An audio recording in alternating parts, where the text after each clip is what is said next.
Assalamualaikum warahmatullahi wabarakatuh. Perkenalkan nama saya Farhan Firmansyah dengan NIM 2205101063. Teknik Informatika kelas 7C. Di sini saya akan mempresentasikan hasil dari tugas saya mata kuliah keamanan data dengan judul keamanan jaringan perusahaan. Pada slide ini pengantar ini nanti kita akan membahas beberapa aspek, yaitu latar belakang, apa itu keamanan jaringan, jenis-jenis serangan jaringan, IDS dan IPS, keamanan data dalam jaringan, dan studi kasus singkat. Oke, selanjutnya latar belakang. Perkembangan teknologi informasi mendorong perusahaan untuk mengandalkan jaringan komputer dalam menjalankan aktivitas operasionalnya. Jaringan juga dapat digunakan untuk mengakses sistem informasi, menyimpan dan bertukar data, serta mendukung komunikasi antar divisi perusahaan maupun antar cabang perusahaan. Oke, dengan semakin terbukanya akses jaringan, risiko terhadap ancaman keamanan juga semakin meningkat. Keamanan jaringan perusahaan menjadi aspek yang sangat penting karena berkaitan langsung dengan perlindungan data dan kelangsungan bisnis.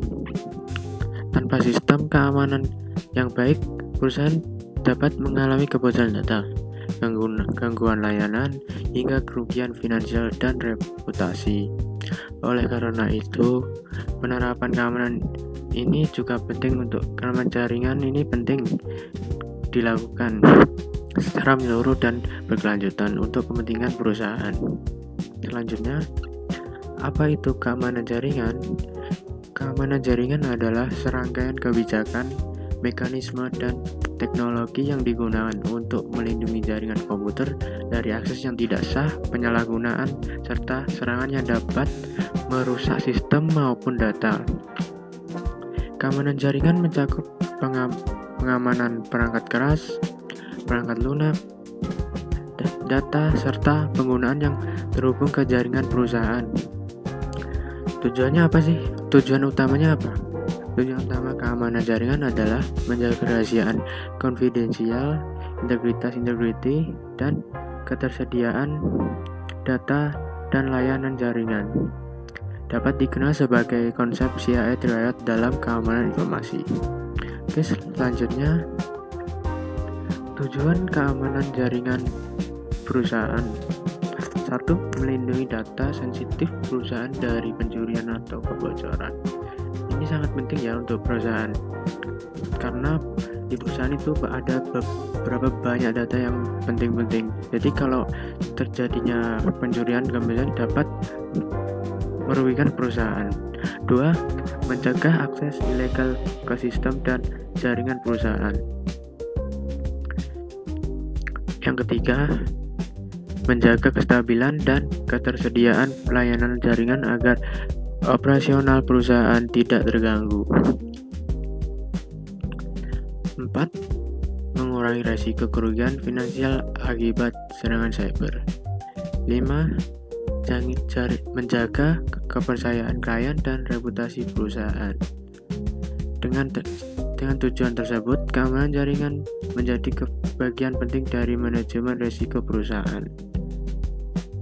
Next, ancaman pada jaringan perusahaan. Ancaman ini dibagi menjadi dua, yaitu ancaman internal dan ancaman eksternal. Ancaman internal ini ada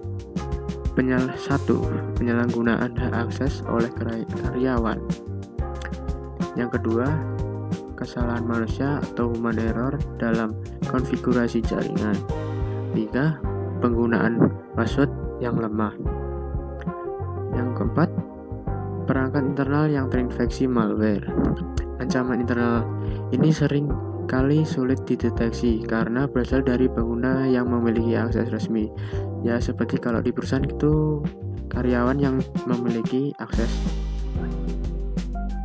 Dia dapat menggunakan menggunakan serangan pada perusahaannya sendiri dan dapat berakibat perusahaan juga mengalami resiko yang tinggi. Ancaman eksternal yaitu hacker atau penyerang cyber, 2 malware virus, bom, dan ransomware. Yang 3 serangan phishing dan social engineering. Yang keempat serangan denial of service DDoS. Ancaman ini bertujuan mencuri data, merusak sistem, dan melumpuhkan layanan jaringan. Jadi ancaman eksternal ini sangat berbahaya ya buat perusahaan kita, karena di luar itu banyak sekali serangan-serangan, apalagi hacker di luar itu banyak. Jadi untuk perusahaan lebih baik, alangkah baiknya untuk keamanan pada jaringan ini sangat dianjurkan untuk ditingkatkan. Oke, next. Jenis-jenis serangan pada jaringan. Beberapa jenis serangan jaringan yang umum terjadi di lingkungan perusahaan antara lain: 1. Sniffing. Sniffing adalah teknik penyadapan lalu lintas dalam data jaringan. Penyerang dapat menangkap informasi sensitif seperti username dan password jika data dienkripsi. Spoofing. 2. Spoofing. Spoofing merupakan pemalsuan identitas seperti IP address atau MAC address untuk menyamar sebagai perangkat yang terpercaya. Jadi ini spoofing gunanya agar ketika hacker menyerang suatu perusahaan, dia menggunakan IP address atau MAC address yang disamarkan. Jadi agar tidak diketahui lokasinya. Man in the middle attack. Pada serangan ini, penyerang di antara dua pihak yang sedang berkomunikasi dan dapat membaca atau modifikasi data yang dikirimkan. Yang keempat, brute force attack. Brute force adalah serangan dengan mencoba berbagai kombinasi password secara berulang hingga berhasil masuk ke sistem. Yang terakhir, 5. Ransomware. Ransomware merupakan malware yang mengunci data korban dan meminta tebusan agar data dapat diakses kembali. Jadi ransomware ini banyak terjadi di perusahaan-perusahaan yang tertinggi itu. Jadi ransomware ini berupa file yang dapat mengakibatkan data perusahaan itu terkunci dan korban dan yang menyerang ini atau bisa disebut hacker ini meminta kepada korban untuk meminta tebusan yang berjumlahnya besar, dan ini dapat merugikan suatu perusahaan. Selanjutnya,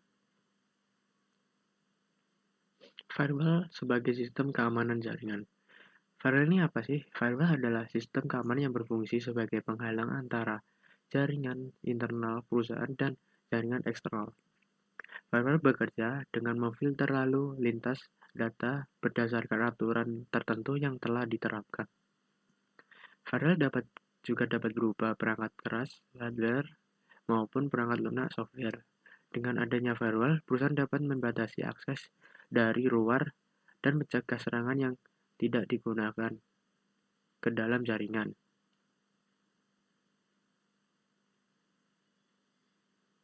Intrusion Detection System atau IDS dan Intrusion Prevention System IPS. IDS dan IPS merupakan sistem keamanan yang digunakan untuk mendeteksi, mencegah serangan jaringan. IDS ini berfungsi untuk memantau lalu lintas jaringan dan memberikan peringatan jika terdeteksi aktivitas mencurigakan.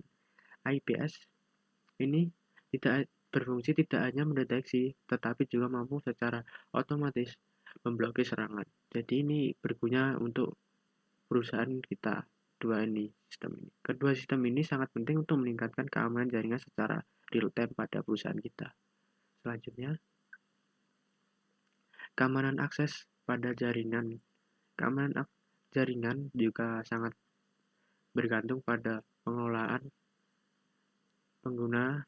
Setiap pengguna harus melalui proses autentikasi untuk memastikan identitasnya. Metode autentikasi yang umum digunakan dan pada keamanan jaringan ini meliputi 1. Username dan password. 2. Two-factor authentication 2FA. Yang ketiga, autentikasi biometrik. Selain itu, perusahaan perlu menerapkan pembatasan hak akses berdasarkan peran pengguna agar tidak terjadi penyalahgunaan sistem. Jadi pada perusahaan ini juga perlu sih menerapkan pembatasan hak akses. Jadi mungkin beberapa karyawan tidak bisa menggunakan akses dan ada beberapa yang memiliki akses luas. Jadi tidak semua karyawan memiliki akses. Jadi harus ada beberapa, contohnya dua karyawan yang memiliki akses bebas, yang lainnya itu mempunyai pembatasan akses. Keamanan data dalam jaringan. Keamanan data merupakan bagian penting dari keamanan jaringan perusahaan. Data yang dikirim melalui jaringan harus dilindungi dengan teknik enkripsi agar tidak dapat dibaca oleh pihak yang berwenang. Selain enkripsi, perusahaan juga perlu melakukan yaitu 1. Backup data secara berkala. Jadi kenapa diperlukan backup data secara berkala? Karena misalnya perusahaan mengalami kebakaran, jadi kita mempunyai backupan data di manapun itu, jadi kita tidak dapat kehilangan data yang sangat penting-penting pada perusahaan kita. 2. Penyimpanan data yang aman. Untuk perusahaan dianjurkan untuk menyimpan data yang aman. Jadi contohnya kita menyimpan di A dan kita juga dapat menyimpan di B. Jadi kita memiliki dua. Jadi semisal saat data A ini terjadi kebocoran, kita memiliki data B karena kita menyimpannya di dua tempat. Contohnya begitu. Yang ketiga, perencanaan pemulihan bencana disaster recovery plan. Selanjutnya, kebijakan keamanan jaringan perusahaan. Perusahaan harus memiliki keamanan jaringan yang jelas terdokumentasi. Kebijakan ini mencakup 1. Aturan penggunaan jaringan. 2. Manajemen password. Yang ketiga, penggunaan perangkat pribadi. Yang keempat, prosedur penanganan insiden keamanan. Kebijakan ini bertujuan untuk meningkatkan kesadaran dan kepatuhan seluruh pengguna jaringan. Oke. Selanjutnya studi kasus singkat.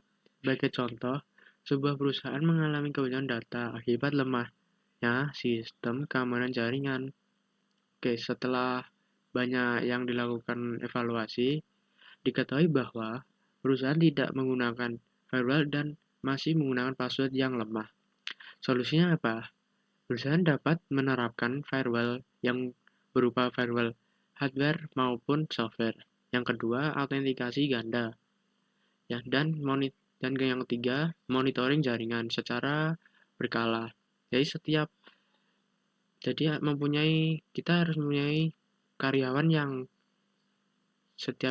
yang tugasnya itu memonitoring jaringan secara berkala. Jadi setidaknya kita akan mengetahui jaringannya gimana, apakah ada yang aneh dan apakah aman. Jika ada aneh, kita harus melakukan tindakan yang harus dilakukan. Dan hasilnya, tingkat keamanan sistem perusahaan meningkat dan resiko serangan dapat diminimalkan. Oke, kesimpulan, keamanan jaringan perusahaan merupakan aspek yang sangat penting dalam menjaga kerahasiaan, integritas, dan ketersediaan data. Sering dengan meningkatnya ketergantungan perusahaan terhadap sistem jaringan, potensi ancaman keamanan baik dari internal maupun eksternal juga semakin besar. Oleh karena itu, penerapan sistem keamanan jaringan yang baik menjadi kebutuhan utama bagi sistem perusahaan. Tidak hanya tergantung pada teknologi, keberhasilan keamanan jaringan juga ditentukan oleh kebijakan perusahaan dan kesadaran pengguna. Dengan adanya kebijakan keamanan yang jelas, pelatihan kepada karyawan, serta evaluasi keamanan secara berkala, perusahaan dapat meminimalkan risiko serangan dan menjaga keberlangsungan operasional bisnis secara aman dan berkelanjutan. Oke, sekian dari saya. Sekian, terima kasih. Wassalamualaikum warahmatullahi wabarakatuh.